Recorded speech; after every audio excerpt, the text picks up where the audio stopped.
Hi everyone, welcome to another episode. Today I'm going to share the upcoming launch district 10 Skye Holland. We will look at a few key themes, the overall market trend, budget information, and how it compares with resale condos nearby, including my honest review, what could be the pricing strategies, and lastly, what is the difference between district 9 and 10. Reason why I'm doing this is I have a client who is currently exploring CCL condos for investment. They love the Holland Village vibe, the cafes, the lifestyle, the connectivity, but the real question is it worth or not? In this video, I will be breaking it down and I found some interesting insights and I hope this will be useful for you, especially if you are considering CCL options for investment or own stay. Let's go! One interesting thing I noticed when I look closely at the MRT map, the highlighted circle show the current launches and the stars show upcoming launches. Canberra 55% sold, and if you look at the brown line, opened in 2024, there have been 4 launches: 1. Springleaf Residence, 2. Lentor Central Residence, 3. Upperhouse, and lastly, River Green. Imagine what could happen along the Coast Island line, scheduled to open in 2030. On the yellow line, 1 North, Bloomsbury 55% sold, Leedon Woods 97% sold. On the blue line, 2 more launches near Beauty World, 6th Avenue. On the green line, 2 more launches are also coming soon this year.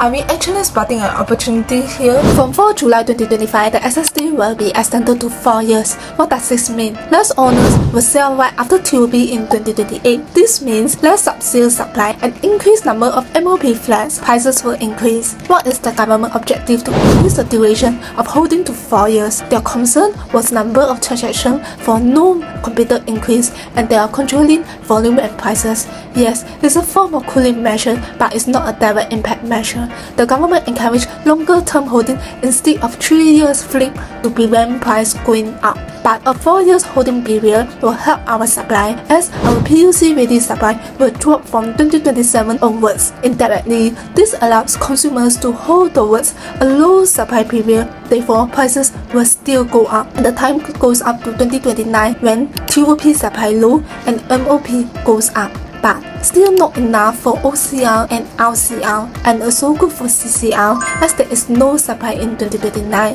Reason why I'm sharing this is because I find this is so important to you, whether this measure is beneficial in the long run when the projects TOB in 2029 if you think about the supply and demand. Also, according to URA, less new homes were completed in 2029. Completion supply refers to the number of new residential units that are completed and ready for sale in that year. So it's saying in 2029, there was a significant drop in the number of newly completed units. So what does this mean for developers? Developers rely on a land bank, which is the land they have bought but haven't yet developed. If completion supply drops, developers cannot rely on existing projects to keep revenue flowing. They need to buy new land plots to plan future projects, ensuring they have new developments to sell in the coming years to keep their business running and avoid a gap in future sales. Imagine what happens to the projects TOB in 2029, especially around the same area. Will it price competitively? This is something for you to take note of. If you are keen for Skye Holland, you may scan this QR code or contact me at 666-7261. One of the most anticipated launches, Skye Holland. Target review is end of September. So the developers are Capital Land, UOL Group, Singapore Land Group, Ken Leong Company, and it's 99 years, 2 block of 40 story. Land size is about 133,000 square feet, 666 units. That actually makes the largest development in Holland Village, and is also designed by the award-winning B&T Group. They have done projects like Gentleman, Stairway Residence, the Middle Road, so naturally expectations are high for this launch. Unit mix, it will start from 2 bedroom to 5 bedroom with private lift. The percentage for 2 bedroom is 55%, 3 bedroom and larger is 45%. Overall, it offers a balanced mix that appeals to both investors and home buyers. 55% is more attractive for investors, young professionals, or those seeking stronger rental yield, and then for the 45% is more for homestay occupiers and families who value bigger space, comfort, and private lift exclusivity. With Holland Village MRT, the new conveniences like Little Farm, Holland Village Shopping Mall, and the local market are all within easy reach. But for families who value schools, there are local and international schools nearby, but top schools like Herring Park Primary School and Fairfield Methodist are not within 1 kilometer. This is something you need to consider.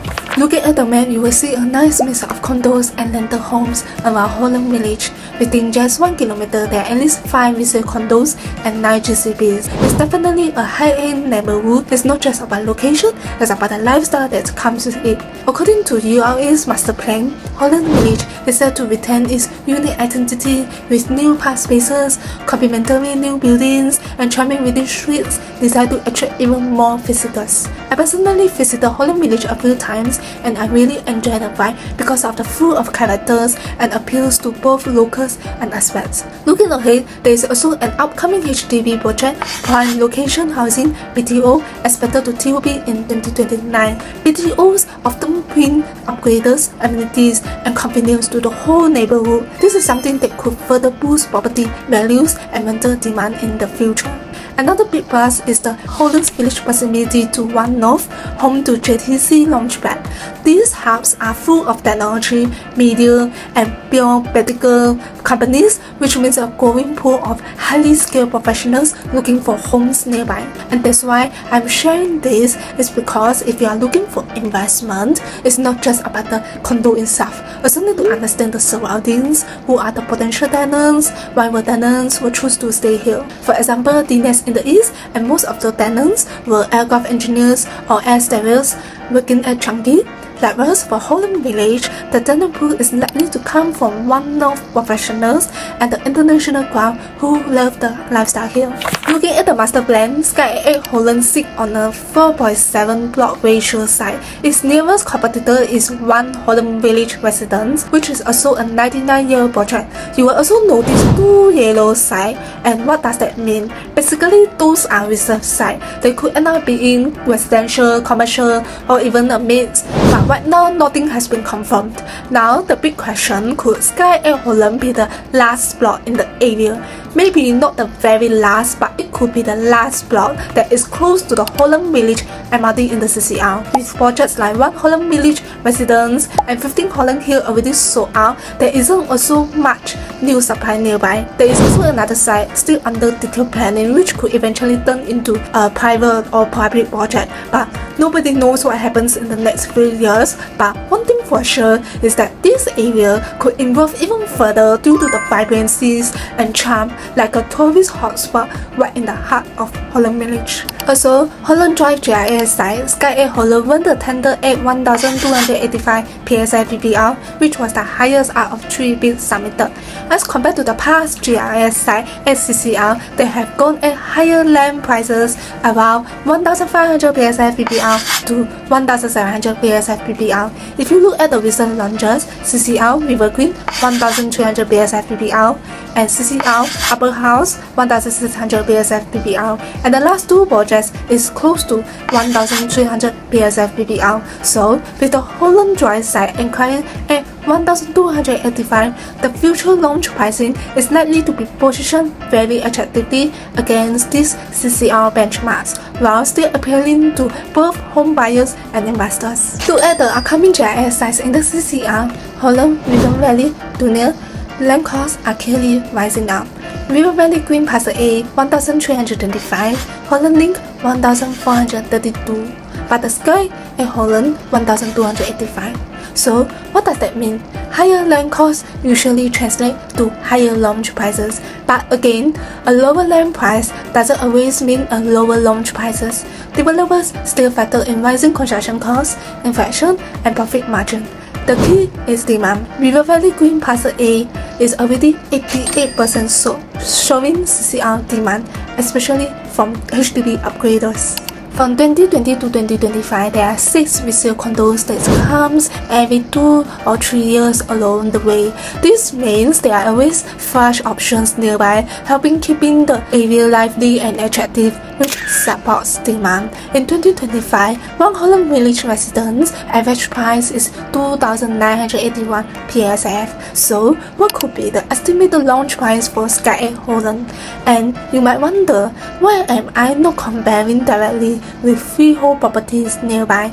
That's because freehold and leasehold condos are different in tenure, pricing, and buyer profile. So to make a fair comparison, it's more accurate to benchmark Skye against 99-year launch like One Holland Village Residence rather than freehold projects. According to the each pub, the estimated launch price for Skye could be 2,700 or 2,800 PSF. Similarly to One Holland Village Residence launched in 2019 when the land PSF PBR is 1,888. Seems like an attractive price. What if you could enter the 2019 price? Could it be a golden opportunity? A CCR price, possibly an LCR price? If you would like to receive any first-hand updates, feel free to reach out 866-7269. Could we buy CCR and LCR prices? In 2010, CCR is 2,000 PSF, LCR is 1,300, OCR is 949. Fast forward to 15 years, the gap difference between CCR and LCR is just 15%. The question is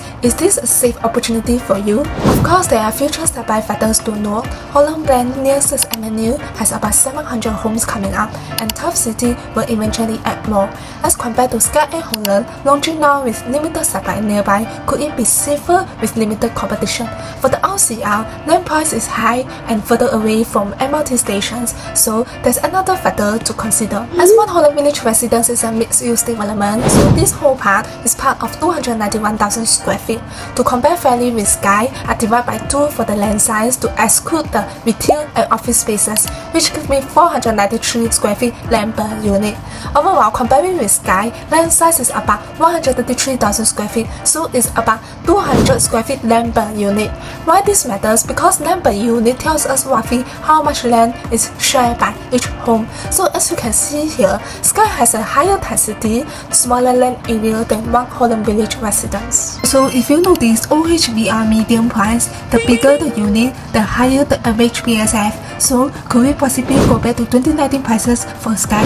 Let's look at the OHVR rental trends. 180 rentals for 296 units since September 2024, which shows that there is a high demand, and the 2-bedroom has the better rental rate than 3-bedroom. So to predict what is the rental rate for Skye, we will take the median price from the OHVR, $8 PSF, and multiple each size. Let's say 2,800 to 2,900 PSF. The question is how fast the unit move, especially for 2-bedroom or 3-bedroom. Two things: layout and facing. Buyers don't just look at size, they also look at efficiency of layout, and also facing matters. Premium facing like unblocked view can hold value better. And lastly, holding power. Holding power needs to be strong if the unit takes time to move, and the project's unit strengths need to stand out against the competition. Let's look at the average price sold from 2019 to 2022. For example, 2-bedroom 1,689 square feet is 1.8 M, 3-bedroom 1,098 square feet is 2.95 M, 4-bedroom 2,088 square feet is close to 7 M, and the highest level is 32 story compared to Skye 14 story. Also, One Holland Village Residence has made headlines recently. A 3-bedroom unit was resold for a record-breaking 3,781 PSF, and this could possibly show that larger family size units in One Holland Village are in high demand too. Some may wonder why there is no 1-bedroom for Skye. 4 reasons. 1. Target market fit. Holland Village is in the CCR, known for larger family homes and affluent buyers. Developers believe the demand here is more for 2-bedroom and above. Number 2. Nearby alternatives already serve that market. One Holland Village Residents already offer 1-bedroom units, so instead of competing head-to-head, Skye might be positioned differently. At the same time, HDB's 2-room flexi flats may already cater to singles or retirees, so developers may avoid that. Number 3. Block ratio and land use. With a limited block size, developers might prefer to build larger units that yield higher total value rather than packing in many smaller ones. Number 4. Long-term positioning.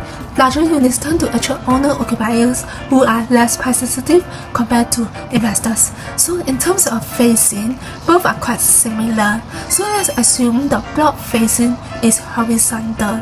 GCB facing Another side is facing Holland Village. So to take note of the upcoming BTO in front, also 40 stories, mainly for 2-room flexi and 4-room flats. The car park here is 7 stories, may not be directly facing due to certain distance further away. If you ask me if I prefer mixed development or near mixed development, I actually prefer near mixed development because first, less human traffic and less noisy. The place just feels less crowded compared to the mixed development that have offices and retail around.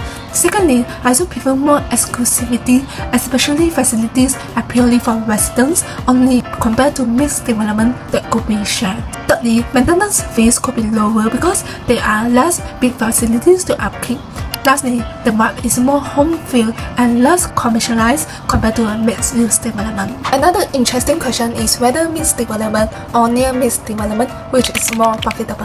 For example, Woodland Residence and Park Colonial. So Woodland Residence is actually mixed development and then Park Colonial is near mixed development. So as you can see, right, near mixed development has made a profit growth of at least 29% than Woodland Residence of 20%. Another examples for the town mixed development vs near mixed development. Looking here, near mixed development has a better growth of 67% compared to mixed development Watertown of 44%. What could be the pricing strategies for Skye? Let's look at Upperhouse as they are under one of the same developer. What we have seen from the Upperhouse price strategies on the launch day, the bigger units, the higher BSF than smaller units. Under the same floor, the minimum gap between 3404 and 3401 is 263 BSF. Same thing for 3409 is 388 BSF. Similar case studies of higher BSF for bigger units. For example, Martin Moulton, the purchase price gap between 3-bedroom and 4-bedroom is 192 BSF on same floor, and 3-bedroom earn more profit 165 BSF than 4-bedroom. Same for the width, the purchase price gap is up to 268 BSF, but 1-bedroom earn more profit 236 BSF than 3-bedroom. Another 2-bedroom premium 700 square feet. What is the premium gap between lowest price and highest price? Level 14, 3290 PSF. Level 34, 3641 PSF. The difference is so much of 246k. Similar case studies of mid floor profiting more than higher floors. For example, Sterling Residence, 2-bedroom premium gap up to 255 PSF and the profit gap between low and high floor gap is 107k. Avenue Star Residence 3-bedroom premium gap is up to 354 PSF. The profit gap between low floor and the high floor is up to 133k. Other than UOL, Upperhouse and Skye are under the same region, and majority of units are 2-bedroom types. Are we likely to have similar strategies? Normally, smaller units are priced at a higher BSF as it tends to move fast, but at Upperhouse, UOL fit this strategy. Bigger units will launch at a higher BSF. There is a significant premium gap between the lower and higher floors. What does it mean? The lower floor and smaller units could present better value, giving buyers a chance to take advantage of this pricing gap. Now, with Skye, which rises 40 story, the key question is whether UOL will adopt a similar strategy. If so, as the floor levels increases, the premium gap could widen even further. Something important to work carefully against the affordability. Clients often ask me about the difference between River Green and Skye or Upperhouse. Even though they are in different districts, they are actually quite close to each other. Both come with their own unique quantities in terms of location, lifestyle vibe, dining and shopping, housing type, and target audience. District 9 is known for luxury condo and high-rises right in the city center. It's close to the CBD, making it popular with singles, young professionals, and families who enjoy the city life. Malls and lifestyle spots are everywhere. District 10, on the other hand, offers a mix of condos and rental homes, while still central, is slightly further from the CBD, giving it a quieter, greener feel. It appeals to families and professionals who value privacy. Budget Lifestyle Grand estimated review on 17 October. There are also upcoming blocks in the area. This is something to keep in mind because if prices and layouts are similar, the question becomes which will rent out or sell more easily in the future. This is something to consider, and that's why it's also important to be clear about your objective. If it's for homestay, then go for the lifestyle and preference that matter most to you. If it's for investment, then think about your exit strategy. The holding power period need to be strong, as I mentioned, especially SSD period of 4 years, and how the project stand out among the other competitors, whether it's for your future buyer or tenant. My name is Krista. If you haven't watched my other videos, please check it out, or you can reach me at 666-7261 if you would like to ask me privately. See you in the next video.